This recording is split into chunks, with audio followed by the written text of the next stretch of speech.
You are looking at a miracle. By all accounts, I'm not supposed to be alive right now. I was against the vaccine, and I was a very healthy gym teacher, running around for 6 hours a day playing all kinds of sports with my students, and then sometimes in the evenings and on weekends with my barber and my brother-in-law, we would go to Planet Fitness and work out. They would be my guest. So by all accounts, everything was good. And I was taking my herbs and my vitamins, but not the vaccine. And one day I tested positive, and about 2 days later, in front of my wife and my son in the kitchen, helping my son with his homework, I did something like the Harlem Shake, and my wife was like, "How are you standing up, falling asleep? Is that what you're doing?" And I was like, "Nah."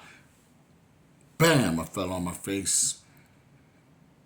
The EMS, whatever they call it, they came and asked me who the president was, my name, and all that stuff. Checked me out real quick and said I was okay.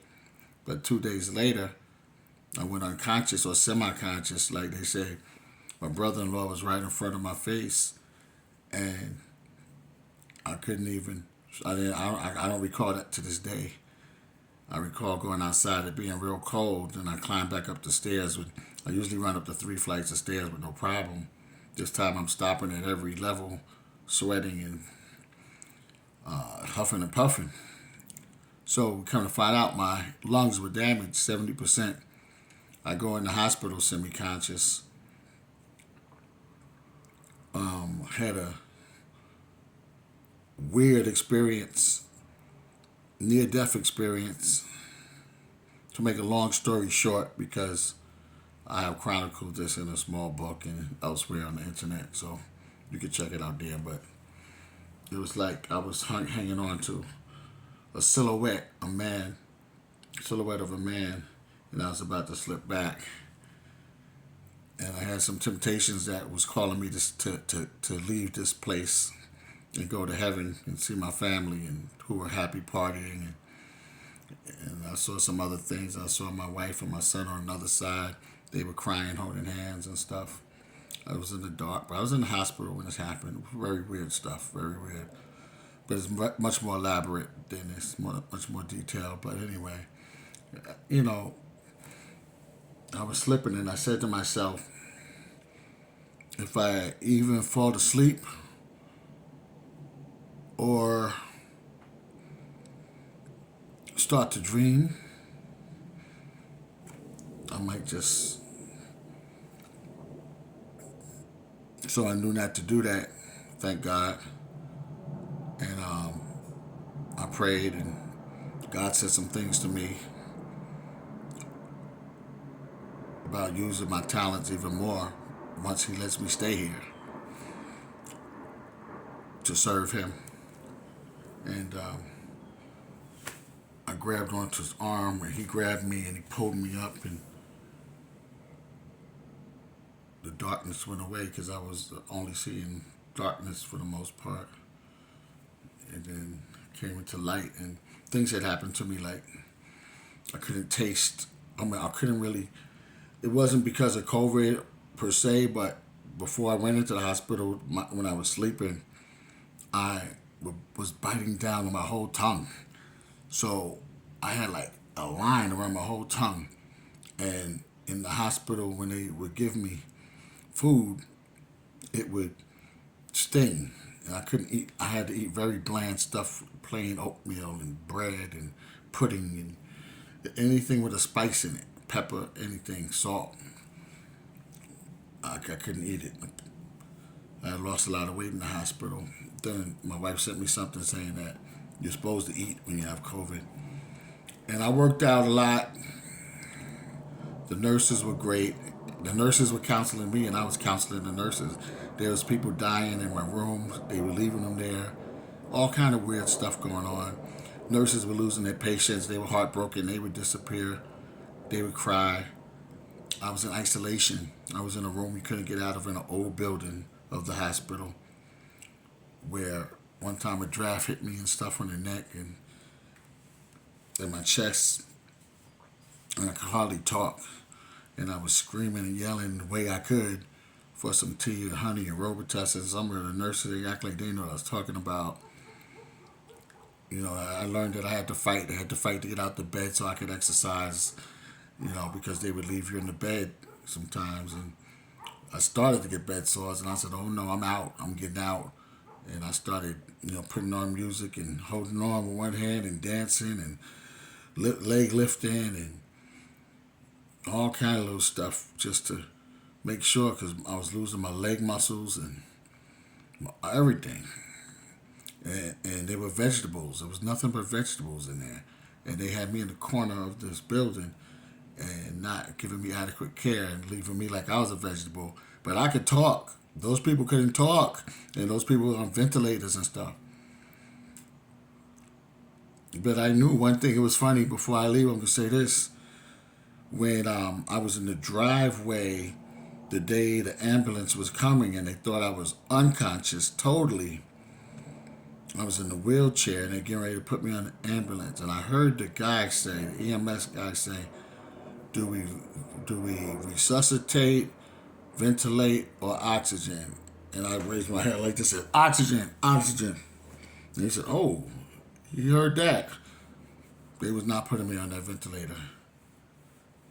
They had me on 3 oxygens in there until my lungs started coming, because my lungs were damaged partially.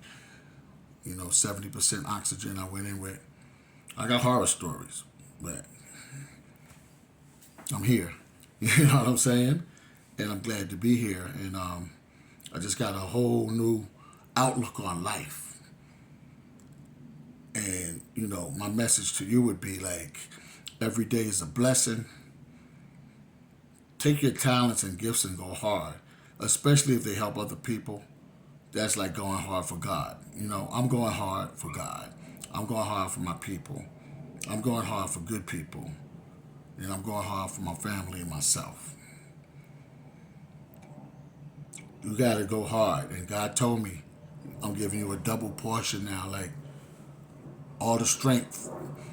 He said that what I was doing wrong was I was using my talents, but I was using them in a way where I wouldn't want to inconvenience other people, scare other people, hurt other people because of their not inconsistency, their inadequacies, their feelings of inadequacy and their weakness.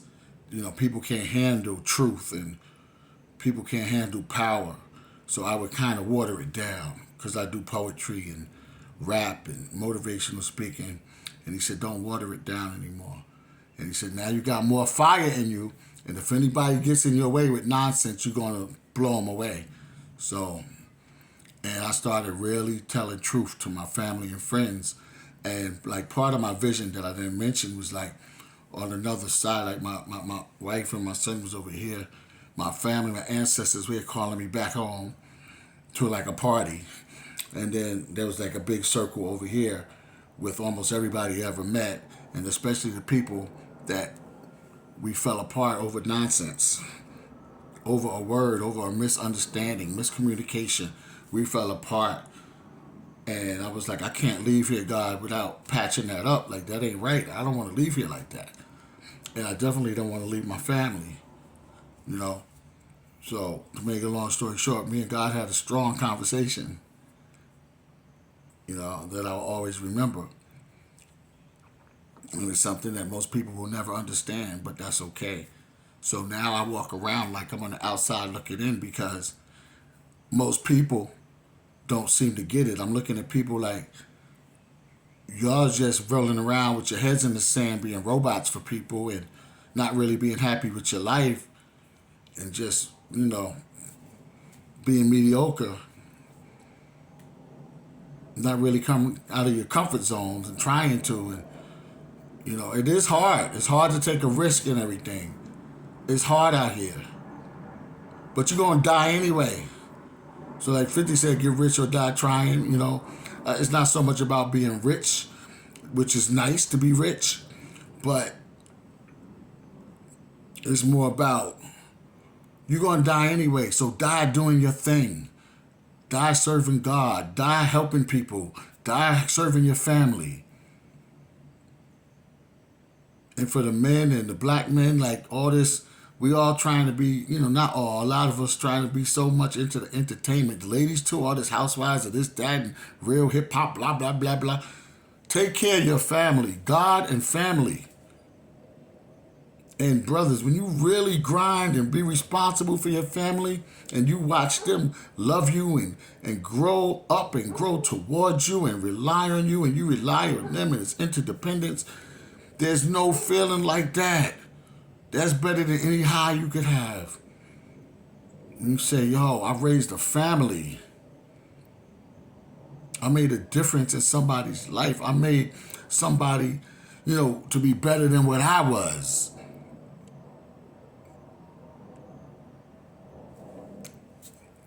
So yes, I thank God for life, and I thank you for listening. And my name is Kamal Imani. That's my pen name. That's my righteous name. That's my stage name. But my government name is Terrence Oates. I say that because I'm a teacher and I have a lot of students, and I want everybody to be able to find me and find this and know that it's good to be here. It's good to be here because y'all have no idea. But some of y'all that know, hit me up and whatever. If anybody has questions or comments, testimonies, hit me up, because a lot of people don't get to talk about their experiences with COVID, and I have lost people. Like one of my favorite uncles, at this point, my only uncle, he walked in the Bronx. He walked in the hospital and never came back. And like 2 days before that, I was talking to him and he seemed fine, but he just walked in, and that was at the time when you came in, you wasn't coming back out, period. They didn't see him no more. Wife couldn't see him. No funeral, nothing. Horrible. And when I was in there, rest in peace to K. Slay. K. Slay was in there. Her Kid Capri had it. I know Kid Capri's all right now, God bless, but K. Slay, rest in peace. He didn't make it. And it was like, what? I was trying to hit these people on Instagram when I was in there, like trying to yo, I'm in this too, like encouraging them. It was sad. Sad. My wife had it when I had it. She didn't have it as bad, but she had it. She was so worried about me. My son was so strong. He was only 16. But I'm here.